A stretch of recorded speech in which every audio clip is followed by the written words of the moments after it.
வண்ண வண்ண பென்சில்கள். அழகான மாலை வேலை. குழந்தைகள் பள்ளிக்கூடத்திலிருந்து வீட்டிற்கு வந்தனர். அவர்கள் வைத்திருந்த ஒரு பெட்டிக்குள் வண்ண வண்ண பென்சில்கள் வாழ்ந்து வந்தன. சிவப்பு, நீலம், பச்சை, மஞ்சள்னு ஒவ்வொருத்தருக்கும் தங்களை பற்றி ரொம்பவே பெருமை. சிவப்பு நிற பென்சில் சொன்னது, நான் தான் சிவப்பு. என் நிறம் இல்லாமல் காதலை சொல்ல முடியுமா? ஏன் இரத்தத்தின் நிறமே நான் தானே என்று. நீல நிற பென்சில் சொன்னது, நிறுத்து சிவப்பு, நான் இல்லாமல் இந்த வானம் ஏது, கடல் ஏது, இந்த உலகமே நீல நிறத்தில் தான் அழகாக இருக்கு என்று. பச்சை நிற பென்சில் சொன்னது, நீங்கள் என்ன தான் சொன்னாலும் இந்த பூமி பச்சையாக இருந்தால் தான் உயிர் இருக்கும். மரம், செடி, கொடி எல்லாம் என்னால் தான் உருவானது என்று. மஞ்சள் நிற பென்சில் உற்சாகமாக சொன்னது, ஏய் என்னை மறந்துட்டீங்களே, நான் தான் மஞ்சள். காலையில் உலகம் விடிகிறதே என்னால் தான். அந்த சூரியனோட ஒளியும் நானே, இருளை நிற்கிற வெளிச்சமும் நானே. நான் இல்லாமல் இந்த உலகம் பிரகாசமாக இருக்குமா என்று பெருமையுடன் சொன்னது. இப்படி ஒவ்வொருத்தரும் பேசிட்டு இருக்கும்போது அந்த பெட்டியோட ஒரு மூலையில் கருப்பு நிற பென்சில் மட்டும் அமைதியாக உட்கார்ந்திருந்தது.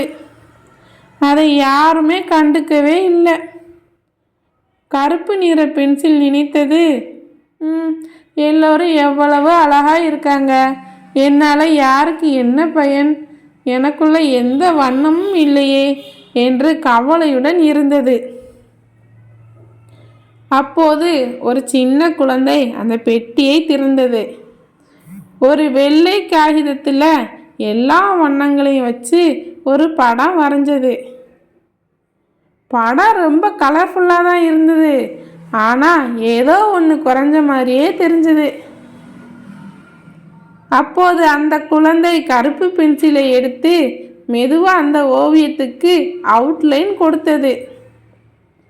அவ்வளவுதான், அந்த ஓவியம் அப்படியே உயிர் பெற்று கண்ணு முன்னாடி நின்றது.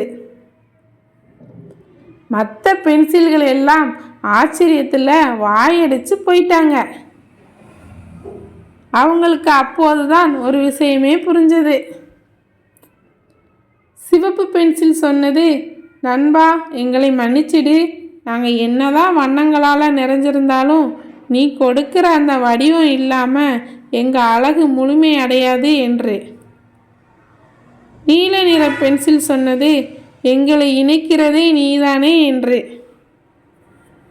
அன்றிலிருந்து அந்த பெட்டிக்குள்ளே இருந்த எல்லா பென்சில்களும் ஒன்றா சேர்ந்து வேலை செஞ்சது. ஏன்னா தனித்தனி நிறங்களை விட அவை ஒன்றா சேர்ந்து வரைகிற ஓவியம்தான் ரொம்ப அழகு. கதையின் நீதி, ஒவ்வொருவருக்கும் ஒரு தனித்துவம் உண்டு, ஒற்றுமையே பலம். குழந்தைகளே, இந்த வண்ணமயமான கதை உங்களுக்கு பிடித்திருந்தால் லைக் பண்ணுங்கள், ஷேர் பண்ணுங்கள், சப்ஸ்கிரைப் பண்ணுங்கள்.